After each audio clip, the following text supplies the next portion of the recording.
Oh, disappointed. We got off to a bad start again, and in Origin, you give away those type of starts. It's always hard to come back from. But again, very proud of the way the boys fought, but just wasn't our night. Was it deja vu from the Perth camp, the way they started, and obviously Queensland on the top? Yeah. Oh no, I think it was different. We played some good footy, but they just won some moments. Like, we felt like at times we were sort of defending 3 tackles really well, and the 4th tackle they'd sort of make half a break and get a bit of line speed and play the ball and then kick to get them out of trouble. It's just little things like that happened in that first half that we felt like it was an arm wrestle, but all of a sudden they just won a moment, which gave them a bit of momentum to create some points. I think, the first try it was a kick in goal, 7 tackle penalty. Try, but you just can't give up those points. Did it feel like it was obviously really hard for you guys to get momentum in that game?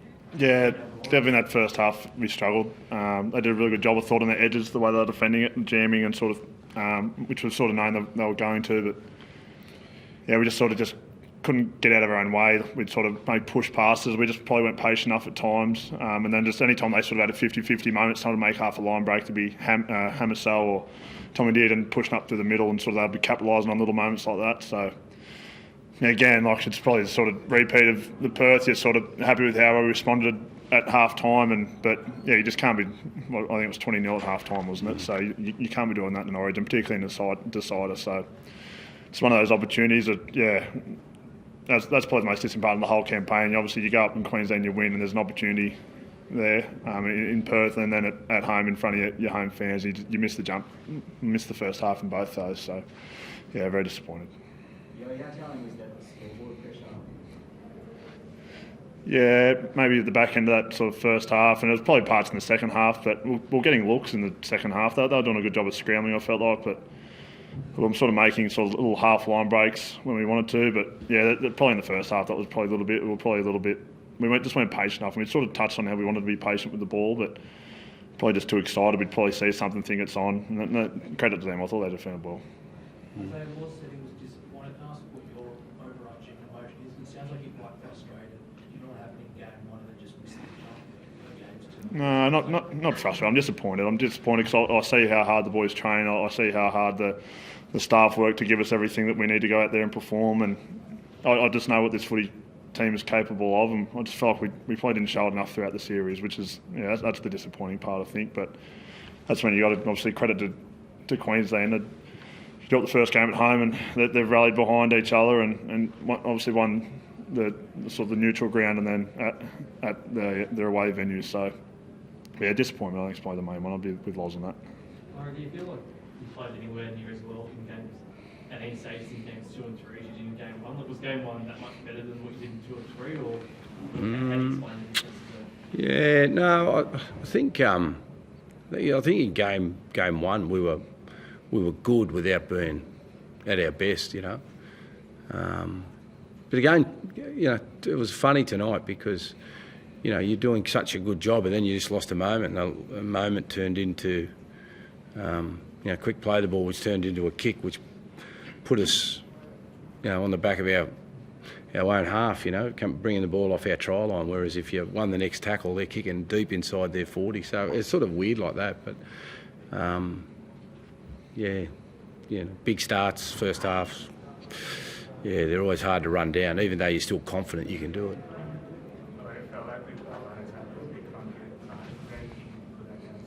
Sorry? They felt like the goal line attack. I think just been maybe, I don't know, Yoe'd be the best one to ask. He's out there. That was probably tough. There was a bit of that patience. I reckon we could have showed more of that.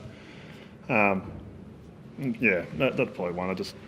They scrambled really well. They did. There was times there where you sort of felt you'd made half line break and there'd be 5 or 6 covering across. So which you expect at this level. So probably got to be a little bit more patient. But then obviously they'll scoring tries and that probably applies a bit of pressure as well. Laurie, do you think you should be the coach of the Blues next year? Most definitely. Yeah, where are you from? AAP. Oh, thank you. What gives you the confidence in your champion, Laurie? Oh, I think what we've been building.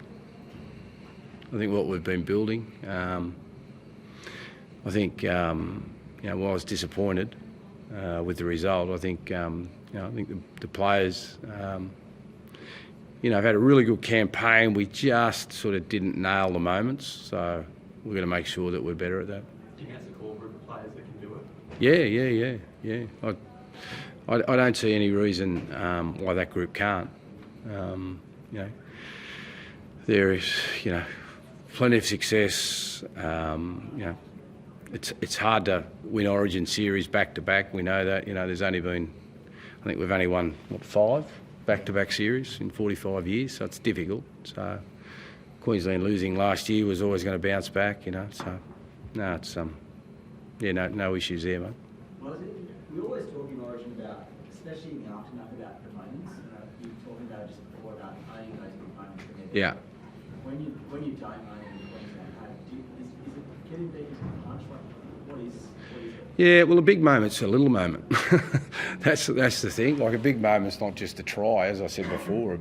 A big moment is when you've won the first 3 tackles, and then tackle 4, they sort of make a dent, fast play the ball, and then they're kicking under no pressure. So that's a big moment in the context of momentum, because if you make another good tackle off the back of those 3, then they're kicking deep rather than kicking on the front foot with no pressure getting applied to them. So when I'm talking big moments, probably those ones. They did those things a lot better than what we did at critical moments. Laurie, did you think about getting kind of like Isaah Yeo to a bit earlier? Yeah, it was sort of one of those things. We've used Hudson differently both games, I think. So we used him after half-time in game 1, before half-time in game 2. Connor, we just felt like we started to get a bit of ruck speed there in the second half, so we wanted to play with a bit of speed. So that's the reason why we put him out there. And we'd only used, I think, 2 interchanges or something like that. Before game 2, you likened Tom to Alfred Maynard. Yeah. Do you think he lived up to that, and just what you do so well in the final 2 games of the series to lead Queensland? Oh, I think he's just a competitor, isn't he? He's always at you. You got to tackle him. And yeah, he's a wonderful player. He's a wonderful player. So came in, the 7 and played some really good football. He's a danger when he's got the ball in his hands. So he did a terrific job. Was Brian Tyler at all limited tonight in terms of solid-based movement or anything like his knee, or you thought he was all? No, he was all good. Yeah. And was there I know you said to us yesterday that he was definitely 100% good to go. Like, at what point were you actually confident he'd be able to play? After Monday training, we did a pose session, so yeah, he was good to go. Just on those injuries, like we felt like every game lead up, you sort of had players sitting out. Do you think that impacted at all some of the performances? Was there any sort of toll on you? No, I don't think so. No, I don't think so. I think Payne was strong. He didn't do much training, but I think both those players, like Payne didn't train in game 1 and got man of the match, and then Brian got players player in game 2 and didn't do much training. So I think when you've got a bank of work like that where you trust players, you back them. Might be different if they're young guys, but no, those two we never sort of. Once we got given the all clear with them, we trusted them and we knew they'd do the job. Going back to the start of the game, why do you think you guys have struggled to settle both game 2 and game 3? Yeah, it's a good question. Something that we need to find out. So we'll sort of look into that, what we think we need to be better at. Obviously, you don't get another opportunity this year. So we'll see what we're better at, do it better next year. Laurie, Liam Martin comes enough to the hand in the first half. How's his hand? Yeah, I think it's sore. I don't know the update, so I don't know whether it's. I don't know. Yeah.